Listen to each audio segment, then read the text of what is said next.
This is what continues to baffle me. Gary, I wanna build something, I wanna leave my job that I don't like, and I wanna start this side hustle around Star Trek or soccer or cooking, but I don't have time to post on TikTok too.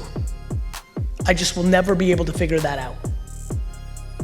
Unless you're working and you're with your family 20 hours a day, 18 hours a day, you do have time.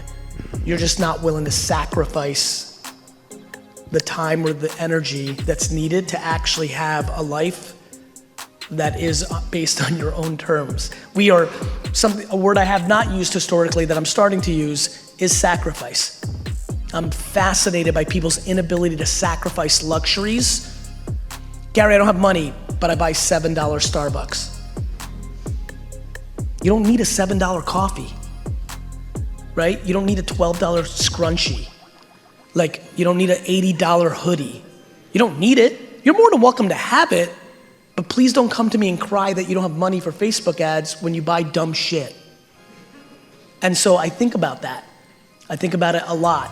And so these are the themes I'm thinking about. I think it's never, ever, ever, ever been a better time to build a business or to build something for yourself than right this second. It has never existed. This is right now, as we're in here, this is the single best time ever, because the internet continues to grow in its scale, which means nobody's actually stopping you. The internet's the offset to bad behavior by humans.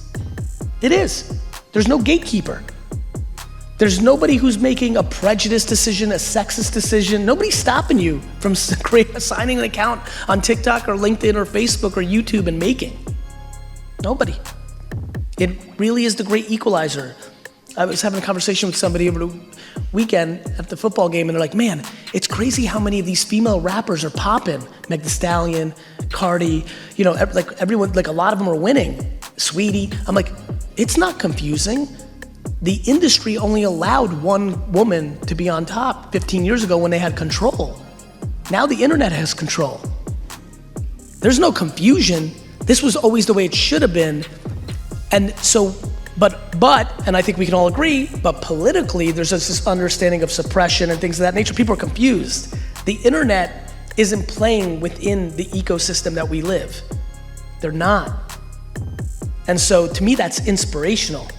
That's amazing. It's crazy to me that we all have these at-bats. By the way, you may be confused. That's my story.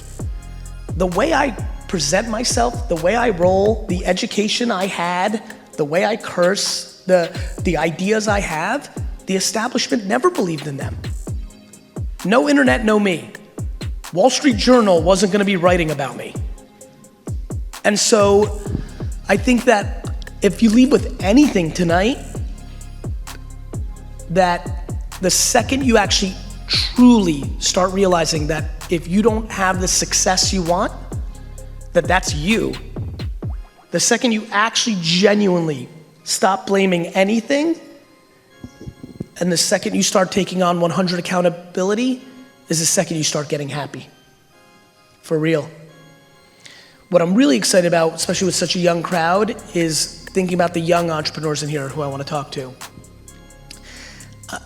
To me, the fact that you're even here, whether you wanted to be here or your parent dragged you out, is something I think a lot about. I think, I'm so grateful for entrepreneurship. One of the things about starting a YouTube channel and not having a lot of views, or trying to sell some slime and only selling zero, on your Shopify. One of the things that the kids in this room don't understand yet is that no and losing are their best friends. 100%.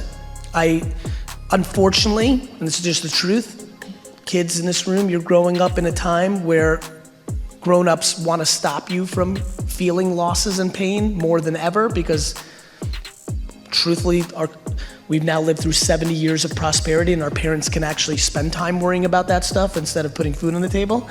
But not to get too heady here, for the kids in this room, the number one thing about starting a business or trying to build a profile is that you're gonna lose a lot. A lot of people are gonna leave comments that you stink, that you should stop, and you're not good. You're gonna try to sell something and nobody's gonna buy it. I think back to one story I never tell that I just got inspired to tell in this room, just remembered, was I actually sold stuff door to door a lot more as a kid than I remembered. I just thought about it the other day. I used to just find things in my house that might have not even been mine. And I used to just walk around Edison, New Jersey, ringing people's doorbells and asking them if they wanted to buy it. I was, do you want to buy this weird t-shirt or this pencil? And when you're selling ridiculous stuff that nobody wants, outside of the one person every 50 homes that just thought you were a cute kid and gave you $1, you just got a lot of no's. And one of the reasons I think so many people are struggling and are unhappy in their early 20s is we're coming into a place where people are hitting their 20s that were parented of a generation that tried to overprotect. And I think losing is awesome because you deserved it. It means somebody was better than you. And that's good for you to know because that's real life. That's how it's gonna be. And I think getting somebody to say no is awesome because that's real life. It doesn't mean you suck. It means what you tried to do right now didn't work. And I think that we have to have a much bigger conversation around that, and I'm happy a lot of you are listening to it right now because it's very real. Because I will tell you, kids, and parents for that matter, that I sit up here tonight extremely happy because I was losing so much and got so many no's as a kid. Because now that I'm a grown-up, it doesn't scare me. And unfortunately for a lot of grown-ups, it continues to scare them. They cared about what kids in high school thought about their dress. They cared about opinions, and they were overprotected, and it made them incapable. I really believe in the zoo animal thing. We go to the Central Park, Bronx Zoo right now and release those animals into their natural habitat, they're dead in 10 seconds. And I think we have to be very thoughtful for the parents in this room, especially who brought their kids tonight. You have to let them lose.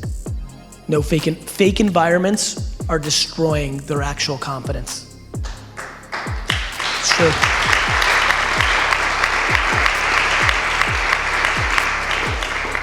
It's the great disservice of parenting to eliminate merit and the truth from your kids. So I really like entrepreneurship for that. You know, my mom didn't micromanage, she let me live, which means the system said no to me a lot. I did a lot of card shows that I didn't do well on. I had a lot of bad things happen. You know, when I was 13, 40-year-old dudes were ripping me off, you know, because they just imposed their old man will on me and scared me. Like, all sorts of stuff happened, all of which allow me the great luxury to be in front of you tonight. I come here to remind you that there's only one thing you can do. The only thing you can do that can trump the moment mommy and daddy had sex to make you. The only thing that can trump that, the only thing that can trump your DNA, the only thing that is controllable, if you want it, if you want this, is work.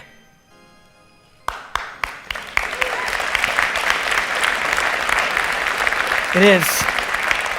It's the only tangible, and by the way, I don't know if you guys have noticed, I've stopped even, and it's funny given the name of the conference, I've started using the word work more than the word hustle, just because I want everybody to understand what we're really talking about here. If you've got a big mouth, and a lot of you do here, search the hashtag, and a lot of you say CEO, founder, owner. I call that big mouth. If you've got the audacity to do it, and so many of you have heard this from me, when I audit you, and I do, because I'm curious, it's how I learn. People talk a big game. I especially love when somebody hits me up on social like, Garyvee, you're gonna buy the Jets, I'm gonna buy the Rams, you know? Everybody is buying a sports team. And I love to look at what that person does. And then I'll DM that person and be like, yo bro, nobody, unless they were a trust fund baby, ever bought the Rams when they go skiing for a week when they're 24. Nobody you know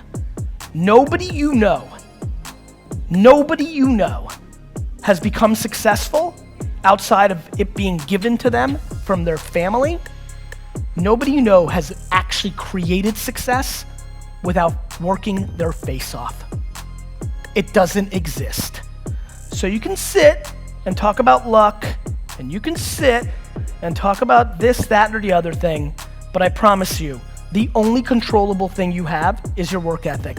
So, going back to the beginning of my talk, you need to deploy serious self-awareness and figure out who you are. I implore you to start matching your work ethic and your actions to your mouth. If you're gonna be a billionaire, you need to realize that most people that create $1 billion worth of wealth don't do anything besides work every single day of their 20s and 30s. All of them. Every person that works at VaynerMedia has taken more vacations in the last 13 months than I did in my entire 20s and early 30s. My family went on 2 family vacations my entire childhood.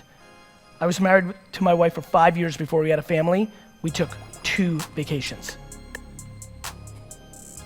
It's the price you have to pay if you want it at the level that I want it at.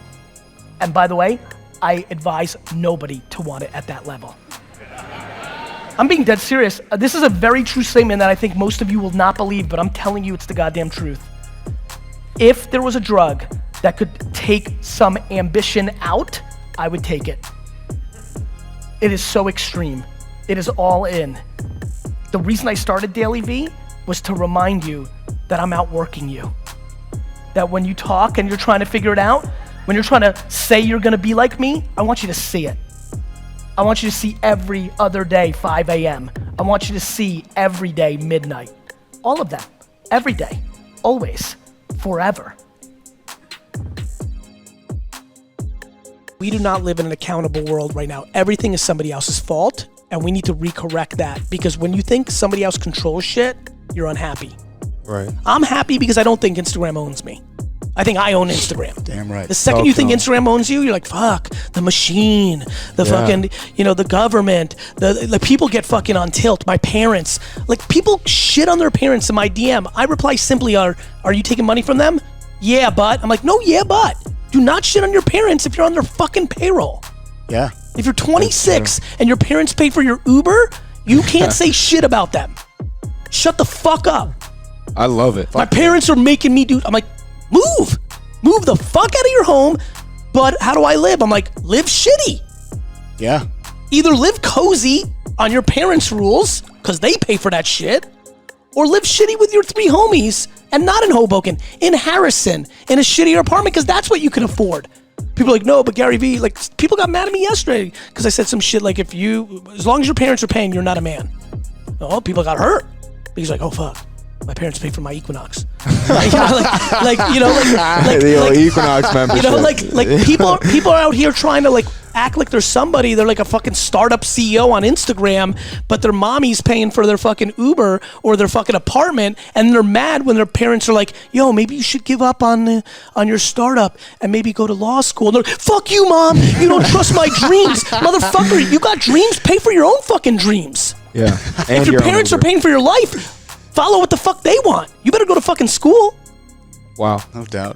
And that is honestly the first time that I've ever heard somebody say, when you're talking about addiction to the apps, listen, that is deflecting responsibility. 100%. The algorithms are getting me addicted. They want this to happen. That is so true. And that's the first time I've heard it. And bro, let me tell you about that.